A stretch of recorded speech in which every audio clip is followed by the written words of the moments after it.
All right, welcome back to another vlog. I know it's been a couple of months since my last one. I'm not really planning on putting these out as often as I used to anyway, just because I'm not as active on YouTube anymore, and I'm kind of concentrating on other stuff anyway from spending the time to make videos, right? Because they do take a bit of time, so I'm kind of not doing them so often. But anyway, so here's a quick update for everyone that does follow me, and I do thank everyone that has been following me on my YouTube and the subscribers I do have, right? So I will have some content here and there anyway, maybe not so much as vlogs and anymore. And I don't actually care to do like any YouTube covers anymore, just because with the way YouTube works now, like even though I don't make any money off of YouTube, everything kind of gets restricted and whatnot. One of my cover videos actually got pulled down completely from YouTube because of copyrights and stuff. So I don't really want to bother with any like YouTube like music covers, solo covers, or anything anymore. But anyway, so with Syryn, the last video I kind of mentioned there was some big stuff happening, and of course those that follow us on social medias, we have mutually parted ways with Byron. He's gone on to do other things, especially with life stuff and whatnot in his career. So we've actually had to spend a bit of time and get a new guitar player. So we do have a new guitar player in the group. His name is Slick Nick Ferrari, and he does bring a lot of shred into the band, which I'm really happy about. Means I can kind of fall back a little bit on having to concentrate so much on lead shredding. Can maybe concentrate a bit more on the music writing, right? Especially since we've already started writing album 3. We've already even started jamming one of the songs for it. So and then there's stuff we still got to write for the album. We have a theme concept for it that we're working around. So yeah, that'll be in the next little while that you'll see the third album. Probably, hopefully before the end of this year, we'll have something out. So that I know in my last video as well, I'd mentioned, my frustrations. The music industry is kind of in a weird state right now with everything going on.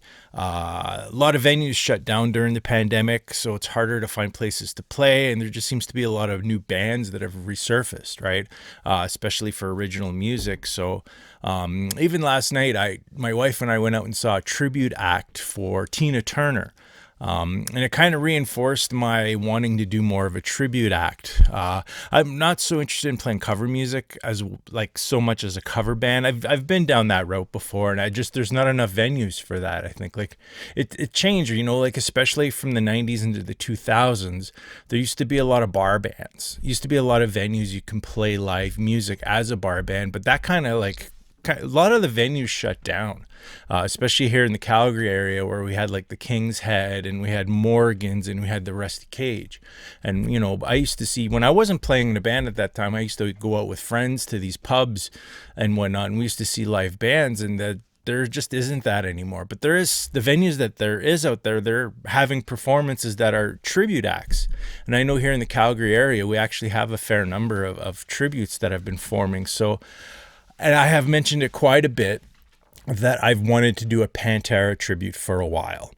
But I'd never felt really ready for it.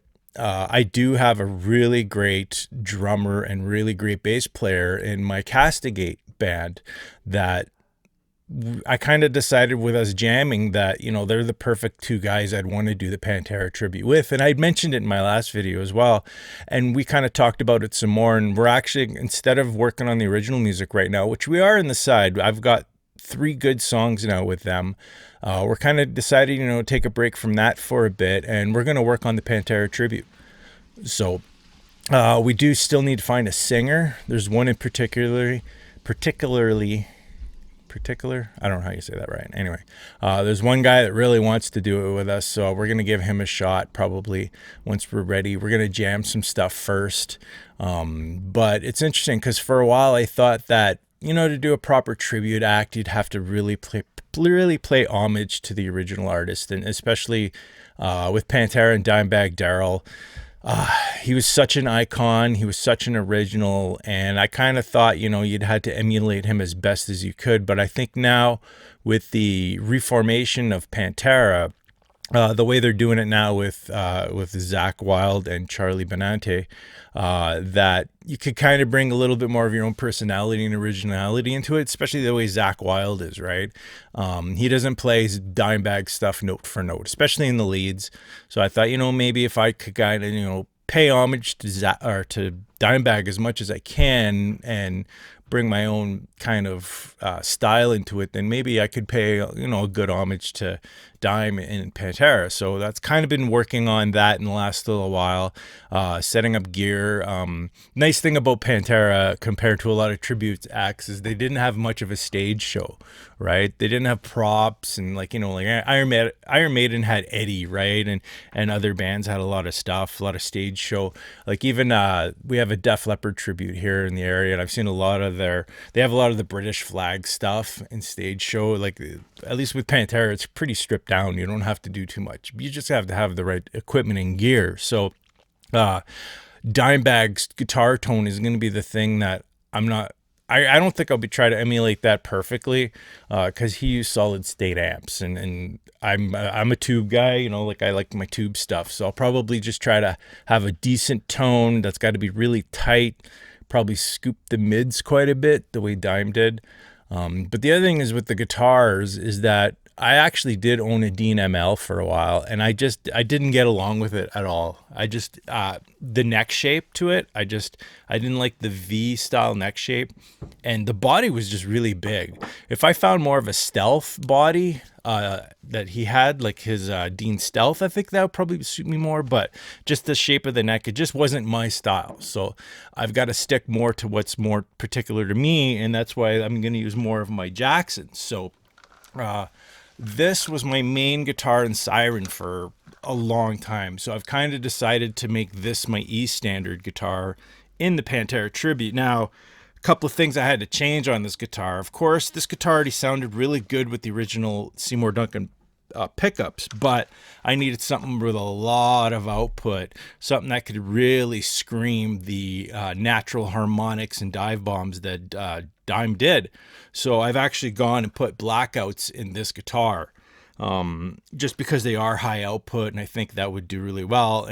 But the one annoying thing about this guitar is that the volume was always right here, and even in my time playing with Syryn, it was always annoying that my pinky, like it was always in the way, and I'd always have to try to find a way around to play with it. So I've actually moved it down to one volume here.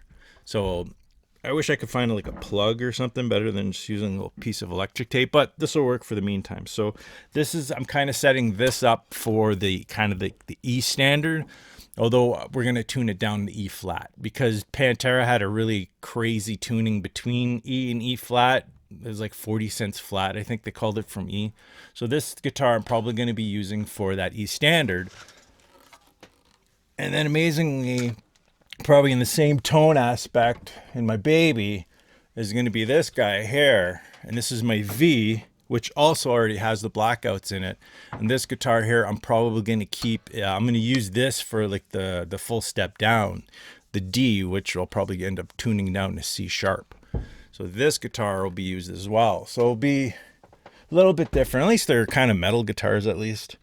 A little pointy and whatnot that you still need for playing metal. But that's kind of like the aspect we're going to work on, is doing the Pantera tribute for a little while with the Castigate guys, and then fall back and go back into the original stuff at some point. But, playing music, you want to do what is fun, gives you a drive. I've lost a bit of that inspiration in the last little while, and lately I've been really working on Dimebag's licks, and that's kind of been good for my mental health, more or less, is to just enjoy playing again, because for a while it was getting kind of stale, especially when you don't play live as much anymore.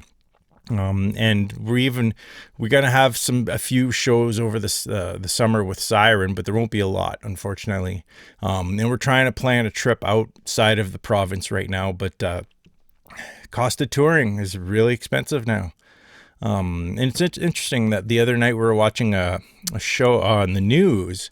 They were discussing about live shows and how expensive it is to go see a live act. And of course they bring up like Taylor Swift and artists like that, the popular stuff, but it's, and what people are actually willing to pay to go see some of these live artists. But you know what? It's a chance to get out, enjoy life, sing along to your favorite music, sing along with your favorite artists. So I can see why people are still willing to pay the big money to see the big names.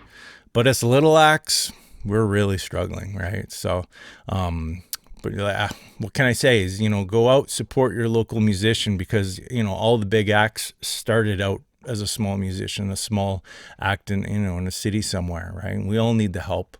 We all need to get that lift up, to get to where we want to be musically. So, but anyway, not too much else to discuss musically today in my vlog, unfortunately.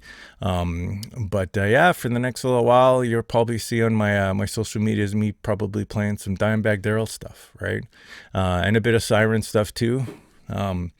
We have, next show is coming up the end of this month, and hasn't even been announced yet, has it?